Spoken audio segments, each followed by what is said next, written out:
Greetings, all of you wonderful people. If you want to check out, wonderful souls, all of you wonderful souls. If you guys want to check out my surroundings, I walked to a field in this neighborhood. It's pretty beautiful in this neighborhood. Wish I actually lived here. No, I was kidding. It's great to connect with you guys today. I just want you guys to focus your attention on the fact that you are one with, Source. You are one with the Creator. And all conflict that you're going through right now at this moment, it is a manifestation of growth that you need to be refined through. So instead of looking around and saying, what mistakes have I made that caused me to be in the situation I am in now? Instead of looking at it that way, because that's how the world looks at everything. Oh, what did you mess up? You didn't mess up. It's impossible. For even if you make a mistake, that's a place for learning, and actually much more learning sometimes than doing something correct. When you look around, just know that there's no mistake, and you can't go back and think about what you did wrong or beat yourself up for it, because that will actually keep any solution from coming. What we must do is we must look around us and say, why did I manifest this person to attack me? Why did I manifest myself to run out of money? Why did I not allow for the situation to go a different way? And what we'll come define, it's an interesting play on words, is we'll come to find that things that show up and bother us is actually a manifestation of our subconscious attempting to teach us and to help us let go of certain things. Whether it's you've become very accustomed to not having to talk to people that you have issues with, and all of a sudden they want to talk to you about the issues and they want to bring it up, and you're just like, I don't want to deal with it. So anything that comes up could be a manifestation, especially if it throws you off and it makes you mad and it makes you annoyed. You can be positive that you are in a moment of growth. So instead of saying, I was so peaceful until so-and-so did this, or I was so peaceful until the government did this, say, I was so peaceful until I became unaware. And when I became unaware, I had a reaction. And that reaction is not who I am, but is something that is within me. When we can change our perspective of what our reality is and where the source of our problems are, we take ownership and sovereignty for our reality. For the reality that you are is a whole entire universe of creation within your physical form. When you are encountering other people, they're in a completely different universe. Their universe is actually connected to the database that yours is connected to, because it's all one. So if a person acts in a certain way that bothers you, they're actually probably dancing to your energetic field for your own growth. Put it this way, your higher self is connected to their higher self. And let's say, I'll give you an example of the higher selves are like, hey, Bob here, he has low self-esteem. Sally here, she needs to break down some of her walls. And so what we'll do is we'll have Sally tell Bob that she doesn't love him. And what that will do is it'll make Bob get some growth, and he'll find his inner wisdom. And then it'll make Sally to break down some of her walls, and then that will actually bring them closer together, because that explosion causes reflection, and then they will come together and it will grow. So nothing's solid. You have to realize our higher selves, the whole orchestration of this reality, it is an orchestration designed to get us to grow. And the problem is, in this world, we deny all growth and we call it a mistake. And that's why our society is stuck.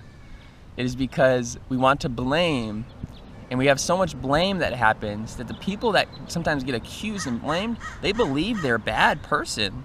Like, oh, I'm a terrible person because everybody says so and they all hate me and they could feel the hate. So then it ends up becoming their reality.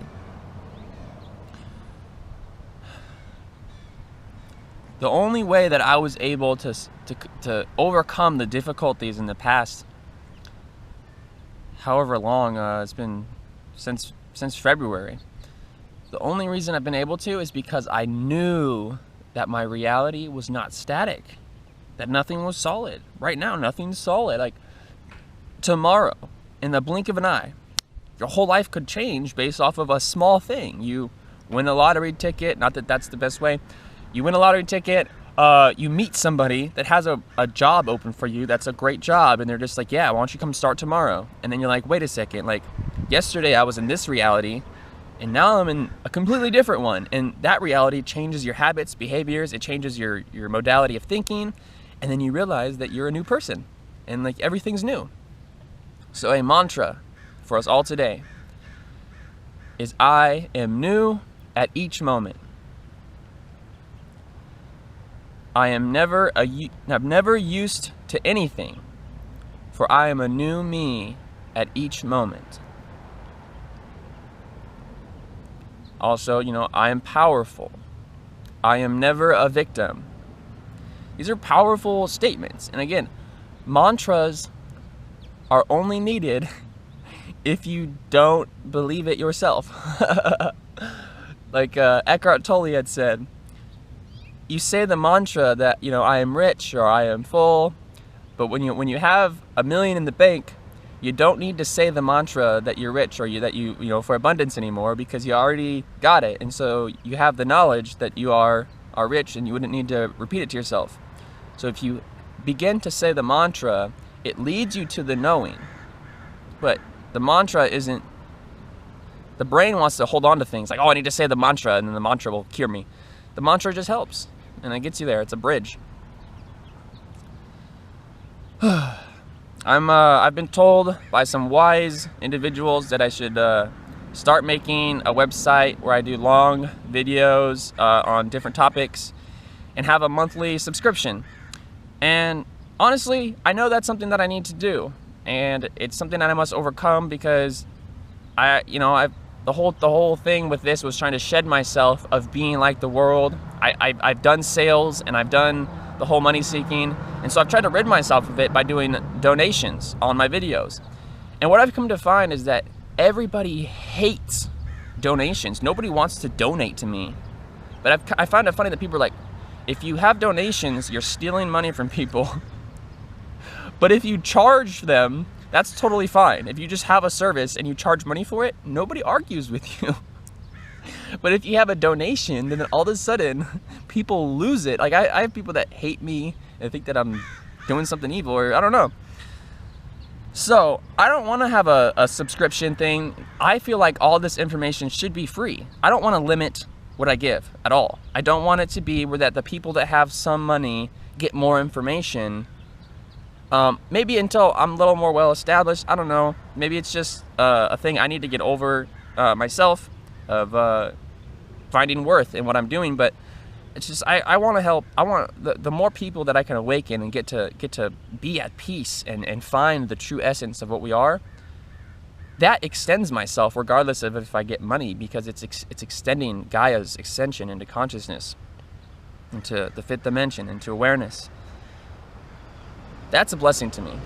But I don't, about a subscription, I want to do something where I have a subscription and everything like that, but just like a free newsletter, like I don't want to charge money. I feel like I could make enough money to survive just off of either donations or support for my music. It's like I do a lot of stuff for everybody as far as photography and music and all that. I feel like I could generate enough without having to charge people to get my information. But I'm sure eventually I'm going to have to get over the charging people. I don't know. We'll find out. But I definitely want everybody to be able to find freedom for free. And I want those that support me and that really enjoy what I do to maybe help support my life so that the next person can get free help. because that's my goal. Is I don't want there to be a money barrier. And I was just, when I started this mission, Source had told me, and my connection had told me, that the people that I help, the people that I give the gift of freedom, those are the ones that would support me. And so far that's been true. I haven't made very much money doing this, but I've made enough to eat and to like survive and to get gas in my car at times that I've needed it desperately, and you guys have helped a lot. But I'm gonna have to take it to the next level, because right now I'm doing the job of about 25 people, and I enjoy it, but it's affecting my relationships in person, because I'm always creating, and I need like a secretary or something. I have so many messages and so much coming in. If I get on and I start reading everything, I could never stop, because the amount of new messages and new notifications coming in, it's just a constant flow, and I'm just constantly doing it. But as I establish myself, get more resources, and allow more support, I'll be able to do much more, and I can put on seminars, and I can put on group meetings, and I want to establish a community of enlightened seekers and beings, and I'm gonna empower individuals to work in unison with my collective manifestation of global healing for as many people as I can. If you guys want to support me so that I don't have to make subscriptions and I can survive and support me and my love, you guys can do that at gofundme.com/natureslight. I appreciate your time with me today and listening to my rant about what's going on in my mind about what I should do for my dharma and my life purpose of helping and healing and teaching anybody that I encounter. You guys have a blessed day. I love you from the bottom of my heart to the top of my crown. God bless. Enjoy this view, guys.